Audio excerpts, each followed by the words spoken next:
This is the facility where they're doing most of the work at, up here. And so we're going to go inside it if we can. And this little piece right here, love, joy, compassion, and equanimity. Now we're in the facility where the Buddhas are manufactured and produced. The Buddha factory. You know what? It pays. Let's start on this end of this. And Charlie, I just wanted to, Charlie, this is for a group called Open Door. And basically what I would like to do is, how did you get here? Okay, I can do that with you. I'm a member here at AWOM, probably pushing 7 years now. Okay. Okay, so I started coming up here and doing practices. I'm evidently from the Bronx, New York, but I moved out of the Bronx in 1971. Okay. And moved to Montana. And was this on? Yes. Oh, okay. Just talk. I moved to Montana. Just keep going. Keep the curse words at a minimum. Yes, okay, please. At any rate, I came out and for many years I did all kinds of yoga and readings and this and that. And about 10, 12 years ago, I started reading a lot of, or maybe more than that, Tibetan Buddhism. Mm-hmm. And I read and got more and more connected into it and moved out here. I went back to New York for about 8 years. I was a tile contractor. I still am. Uh-huh. Good to know. Yeah, and well, I'm not looking to do it. And I came out and I started coming to meetings here. Right. I was living in Hamilton, which is 80 miles away, one way. And I get up here when I can. Then major work started on Yam Chenmo about 3 years ago. Maybe a little more than major work. I mean, really pushing it. Mm-hmm. And being a tile contractor, I put all the reliefs, all the snow lions and all those floral things. They were made by Sonam Seri Lama, who's a Lama, and a Thangka painter, who painted the Yam Chenmo also. And there are 103 reliefs on there, and I put them on over about a 3-year period of time. Then this job became available, and I applied for it, and I got it. And I'm here now about 1 year, living here and being the caretaker of AWOM. Well, how long ago did the monk, wasn't there a monk from Tibet that actually had a vision of... That's Rinpoche. And how long ago did he come through the valley? Okay, he was born in Tibet. Yes. He's the spiritual director of this community. And he came to visit one of his students who lives in St. Ignatius. Yes. And she came to the airport to pick him up, and they were driving through here, and he's looking around, and he said, this is like 11 years ago. Okay. Oh, stop the car. And he gets out, he looked around, and 1 or 2 visits more, he said, this is the place I dreamt about when I was 6 years old. This is it. All the hills reminded him of lotus petals, and the sky has this dome effect, which you could pick out. And he says, this is it. So, the land was donated, and about 9 or 10 years ago, they started working on Yam Chenmo, put the pedestal in, and on we go from there. So he's the spiritual director. So what's his full name, Rinpoche? Rinpoche actually means precious. Right. You're not voted in as a Rinpoche or anything, you're a reincarnate. And they know who, other Rinpoches and Lamas know who is who. And they found him when he was like 3 years old. Mm-hmm. So, at 14, he was actually imprisoned by the Chinese for 10 years, almost 10 years.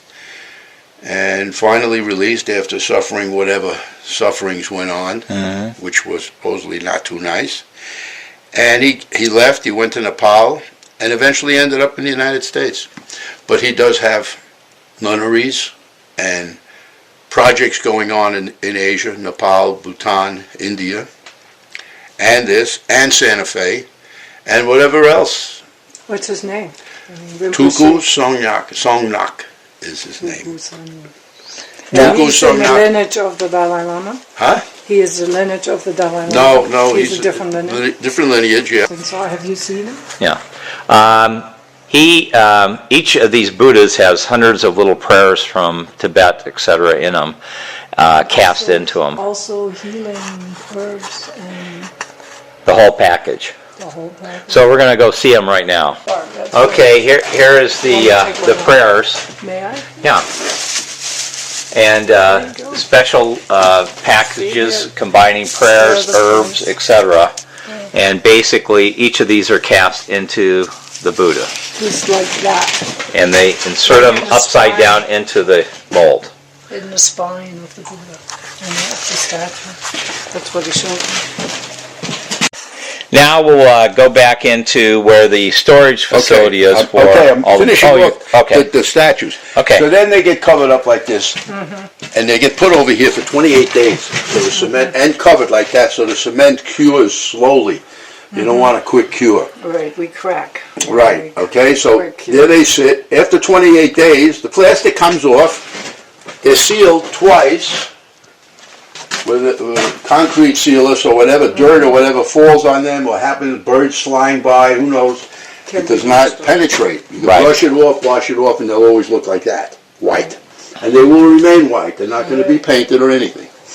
They're going to be put back to back. Now, they go into this, Yes. this piece these right are back here. to back. That's called the jobule. Okay. Okay?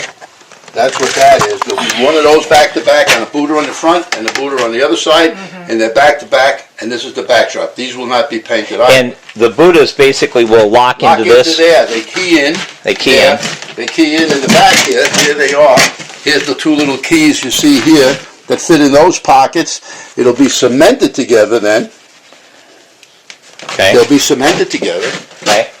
put out on the walls, and cemented to the wall. There'll be 1,000 of the Buddhas, and they'll be On back to the back on spokes. each of Yeah. the spoke. Yes. And then there'll be 1,000 that they're stupas that they're making in Taiwan Taiwan. right now. 1,000 of them. Indonesia. Indonesia, And excuse they're me. ready, and they also have 1,000 prayers. I was saying there's 1,000 prayers in every Buddha. There's 1,000 prayers in every stupa.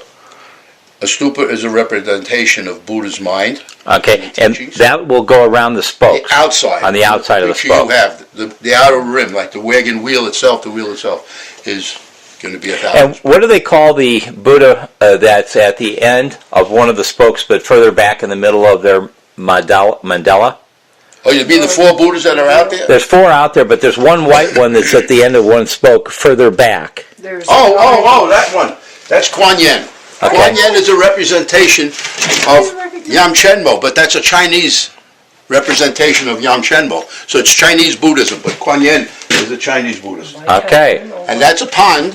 It's sitting in front of a pond. That pond eventually will have a liner in it, water, rocks built behind it, and a waterfall. Okay. It's part of the whole dream. So that's going to happen there. Okay. We're going to bring Zapolza here, and then you don't have to have the line of All right. So this is where the actual casting is Yeah, performed. we went through this. Yeah, we started here before. This is the beginning. We And started there and went this way. These are the molds Yeah. that Yes. they're doing, and they're usually back to back. They're put together and There's then one filled up up there. with the. There's one. What is the material that they're filled up with? Isn't it It's a a cement. combination? It's a composition of cement with chemicals. It's actually 3 times harder than a sidewalk. That cement. It's got fiberglass in it. Yeah, so it's all put together right here. They mix it right here in a wheelbarrow, pour them in, vibrate it to get the air bubbles out. That's a vibrating, that long rod there, that against the wall there, that vibrates and shakes the cement so the air comes to the surface instead of becoming... Where the storage is, and the Buddhas are being prepared here. They need 1,000. We need 1,000, we have about 800. And some odd at this point. Pretty good. We're getting there. By this summer, we'll have it all. And in the wintertime, the steam is actually, people have seen it come off the building. Dave told me. There's a lot of people even in town here, this whole place, you know, everything that goes on here is done under strict prayers and supervision, and we do